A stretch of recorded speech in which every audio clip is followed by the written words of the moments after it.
Iran में हो रहे प्रोटेस्ट के कारण ट्रंप को एक मौका मिल गया है। ईरान का आरोप है कि अमेरिका जानबूझकर ईरान के अंदर आतंक, हिंसा और सामाजिक अस्थिरता फैलाना चाहते हैं।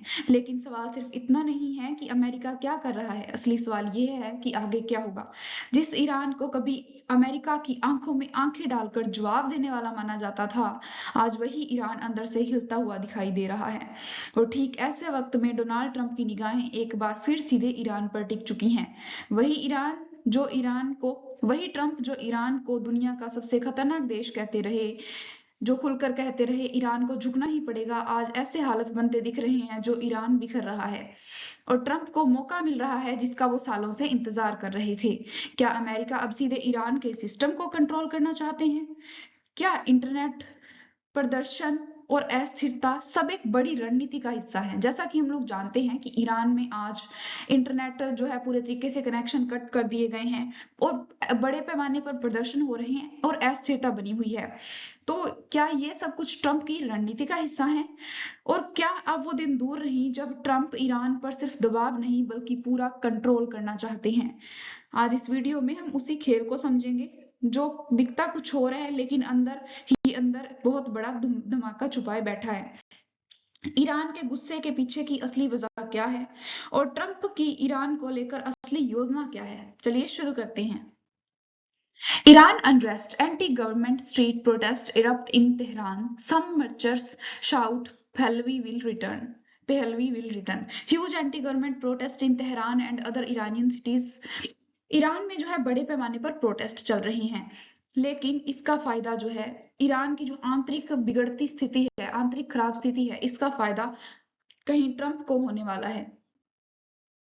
Iranian renamed Trump Street, beg US for help and burn Khamenei statue as for kill 36। तो ईरान के लोग जो है यूएस से हेल्प के लिए और खमनेई के स्टैचू को जलाने के लिए कोशिश कर रही हैं। Play with fire gate burn, Iran is not Venezuela. तो इस तरीके से हमें कुछ स्टेटमेंट सामने आती हैं। इसकी पृष्ठभूमि क्या है? ईरान में 28 दिसंबर से लगातार 12 दिनों से बड़े पैमाने पर विरोध प्रदर्शन हो रहे हैं। मुख्य कारण है ईरानी मुद्रा रियाल का ऐतिहासिक पतन, 40% से अधिक महंगाई। तो ईरान में महंगाई इतनी ज्यादा बढ़ गई है कि वो कंट्रोल करना मुश्किल हो रहा है। इसके साथ ही ईरानी मुद्रा का पतन हो गया है और ईरानी मुद्रा का जो है अवमूल्यन हो गया है।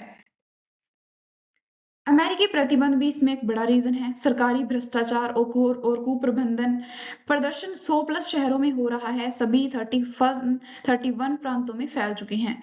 2022 में महसा अमीनी आंदोलन के बाद ये सबसे व्यापक विरोध माना जा रहा है। तो अब जो है पूरे ईरान में ये विरोध फैल चुका है। इसके साथ ही इस विरोध का फायदा उठाने के लिए ट्रंप जो है सामने आ रहे हैं। ट्रंप ने आज तक हमेशा से ईरान के ऊपर जो है न्यूक्लियर को लेकर प्रतिबंध लगाए हैं, सैंक्शंस लगाए हैं। लेकिन अब जो है ट्रंप को डायरेक्टली मौका मिल गया है, क्योंकि ईरान की अब हालत बहुत ज्यादा खराब हो रही है। लोग अपनी ही सरकार के खिलाफ प्रोटेस्ट कर रहे हैं। तो जब देश की आंतरिक स्थिति खराब होती है तो बाहरी लोगों को मौका मिल जाता है। विरोध प्रदर्शनों की प्रकृति क्या है? शांतिपूर्ण लेकिन व्यापक जन भागीदारी। प्रमुख नारे हैं डेथ टू द डिक्टेटर। तो खामनेई के खिलाफ जो है ऐसे विरोध चल रहे हैं, क्योंकि हमने डिस्कस किया है कि खामनेई ने ईरान से भागने का प्लान बना लिया है। उन्होंने प्लान 2 जो है डिजाइन कर लिया है, जब वो ईरान से पलायन करेंगे और मास्को की तरफ जाएंगे। तो इसी वजह से डिक्टेटर बोलते हुए उनके खिलाफ नारे लगाए जा रहे हैं। Long live the Shah, Pahlavi will return. तो इस तरीके के नारे लगाए जा रहे हैं। यह दर्शाता है कि क्लैरिकल शासन, थेरोक्रेसी से असंतोष है। राजशाही की प्रतीकात्मक वापसी की मांग की जा रही है जनमत संग्रह के संदर्भ में। रेजा पहलवी की भूमिका क्या है? ईरान के अंतिम शाह के पुत्र रहे हैं, अमेरिका में निर्वासन में है अभी, और स्वयं को राजा नहीं बल्कि लोकतांत्रिक विकल्प के रूप में प्रस्तुत करते हैं। भविष्य की शासन प्रणाली में रेफरेंडम की मांग करते हैं।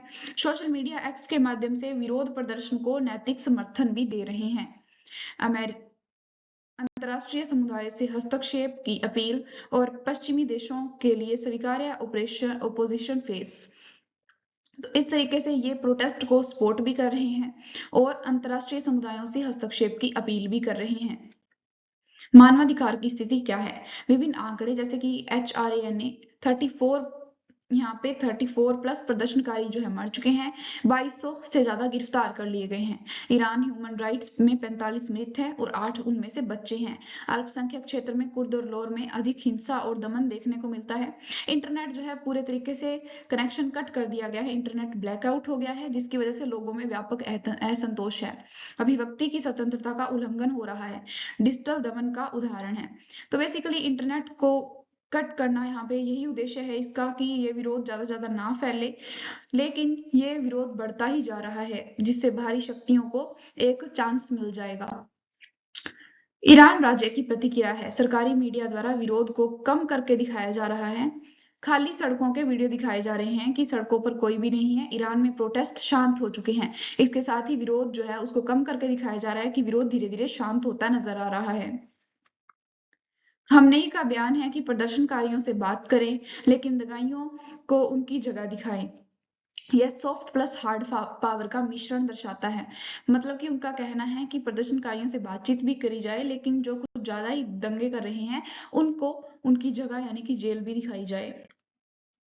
तो इसमें ट्रंप की भूमिका क्या है? असली मुद्दा ट्रंप का है। ट्रंप ने है जो हमेशा से ईरान के ऊपर न्यूक्लियर पावर को लेकर सैंक्शंस लगाए हैं, क्योंकि उनका मानना है कि ईरान हमेशा से अपनी पावर का गलत यूज करेगा और अगर उनके पास न्यूक्लियर हथियार आ जाते हैं तो उसका गलत इस्तेमाल किया जाएगा। तो अभी ईरान प्रोटेस्ट से जल रहा है, लेकिन ट्रंप के बयान भी इसी मुद्दे के बीच सामने आए हैं। ट्रंप का बयान क्या है? अगर ईरान प्रदर्शनकारियों को मारेगा तो हम बहुत जोर से वार करेंगे। मतलब कि जो ईरान में प्रोटेस्ट हो रही हैं, अगर ईरान ने उनको दबाने की कोशिश करी तो ट्रंप जो है बहुत जोर से वार करेगा। सार्वजनिक रूप से सैन्य हस्तक्षेप की भी धमकी दी गई है। ईरानी शासन पर मनोवैज्ञानिक दबाव बनाने की कोशिश की जा रही है। तो बेसिकली ट्रंप ये चाहते हैं कि वहां पे प्रोटेस्ट होता रहे, प्रोटेस्ट को जो है सपोर्ट किया जा रहा है। और इसके साथ ही अगर प्रोटेस्ट बंद किया जाता है, प्रोटेस्ट रोका जाता है, तो धमकी देने की भी बातचीत की गई है। लेकिन लेकिन ऐसी इसी स्थिति में प्रोटेस्ट को सपोर्ट करना बहुत ज्यादा किसी देश के लिए खतरनाक साबित हो सकता है। ईरान का आरोप है कि अमेरिका जो है जानबूझकर हिंसा, देश के अंदर हिंसा, आतंक और सामाजिक अस्थिरता फैला रहे हैं। और ईरान के विदेश मंत्री का कहना है कि अमेरिका को ईरानी जनता की कोई चिंता नहीं है। वे बयान सिर्फ दबाव, धमकी और दखलंदाजी की पुरानी नीति का हिस्सा हैं। तो बेसिकली जो भी ट्रंप ने बयान दिए हैं, उनके ईरान के विदेश मंत्री के अनुसार ये दखलंदाजी है और दबाव बनाने की कोशिश की जा रही है।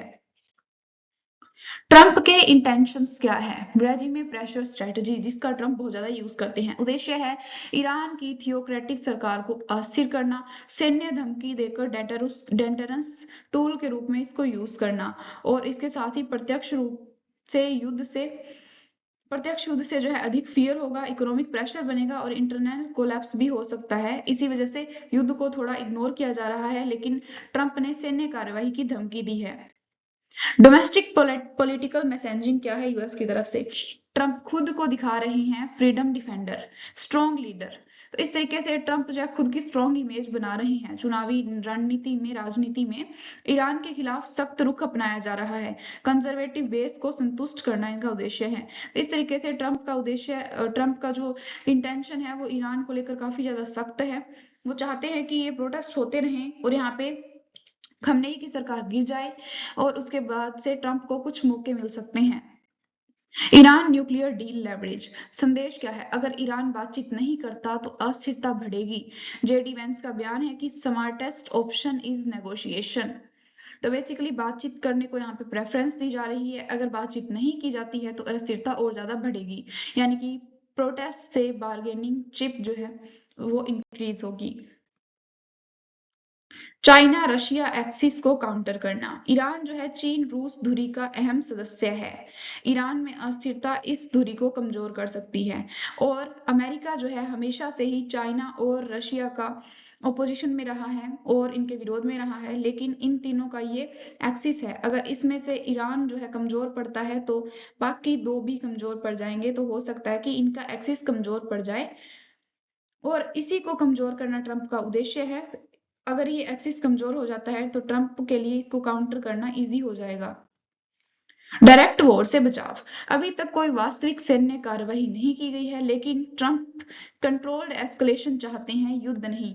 मतलब ट्रंप जो है ईरान के ऊपर कंट्रोल बनाना चाहते हैं जितना पॉसिबल हो सके, और यही उनका उद्देश्य बाकी कंट्रीज में भी रहता है, जैसे कि वेनेजुएला में। और भी हमें ऐसे कंट्रीज के एग्जाम्पल मिलते हैं जहां ट्रंप जो है डायरेक्ट राजनीति में हस्तक्षेप कर रहे हैं और वहां की राजनीति को अपने हाथ में लेना चाहते हैं, और यही उद्देश्य इनका यहाँ भी हमें नजर आ रहा है।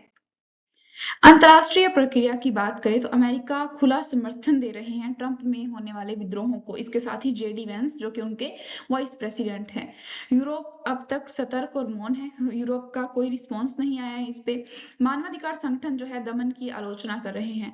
यह दर्शाता है कि ईरान का इशू जो है वो ह्यूमन राइट्स और जियोपॉलिटिक्स का मिश्रण बन चुका है।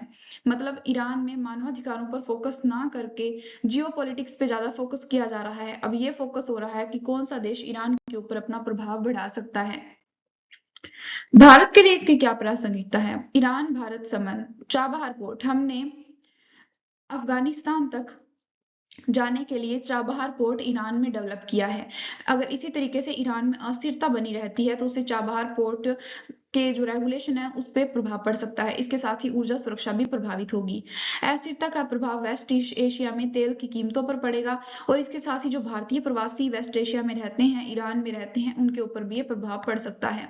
इसमें भारत की नीति है स्ट्रेटेजिक ऑटोनॉमी, मतलब भारत स्वायत्ता की बात करता है। इंटरनल मैटर्स में नॉन इंटरफेरेंस की बातचीत करता है।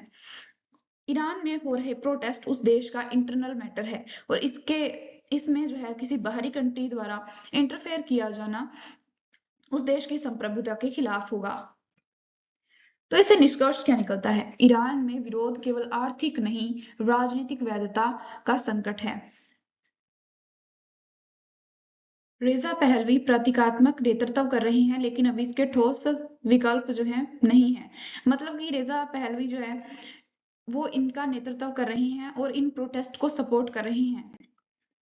ट्रंप क्या है? ट्रंप प्रोटेस्ट को टूल की तरह यूज कर रहा है। उद्देश्य है इसका दबाव बनाना, सौदेबाजी करना और सत्ता संतुलन करना। भविष्य में या तो रिफॉर्म प्लस डायलॉग सामने आएंगे या फिर हार्ड क्रैकडाउन और इंटरनेशनल आइसोलेशन। तो ऐसा भी हो सकता है कि फ्यूचर में जो है ईरान को आइसोलेट कर दिया जाए। इस तरीके से ये बड़े सवाल हैं जो ईरान और ट्रंप की दुनिया के पीछे छुपे हुए हैं कि ईरान में हो रहा प्रोटेस्ट उससे ट्रंप को कितना बेनिफिट होगा। और यही सच है कि आने वाले दिनों में ये खेल और भी दिलचस्प होने वाला है। क्या ईरान अपनी सत्ता बचा पाएगा या फिर ट्रंप की निगाहें पूरी तरह से बदल देंगी उसे? ये वही कहानी है जो हर अंतरराष्ट्रीय न्यूज की हेडलाइन बन सकती है। तो बेसिकली ईरान जो है हमेशा से अपने आप को काफी पावरफुल और स्ट्रांग बनाता आया है, और इसके साथ ही ट्रंप के लगाए सैंक्शंस के कारण ईरान जो है काफी उनके विरोध में रहता है। तो अभी इस तरीके की स्थिति बनी हुई है जब ईरान कमजोर हो गया है और ट्रंप को एक ऑप्शन मिल गया है। और इसके साथ ये निष्कर्ष निकलता है कि अगर ईरान की स्थिति यही रहती है तो ट्रंप को एक बहुत बड़ा विकल्प मिल जाएगा। तो ये थी हमारी आज की न्यूज। आई होप आपको समझ आई होगी। अगर आप इस संघर्ष के हर नए मोड़ को जानना चाहते हैं तो इस चैनल को जरूर फॉलो कीजिए, क्योंकि आगे और भी बड़ी सच्चाइयां सामने आने वाली है। हम सभी न्यूज को 360 डिग्री एंगल से कवर करेंगे। और इसके साथ ही अगर आपको ये समझ आई है तो thanks for watching. Bye bye.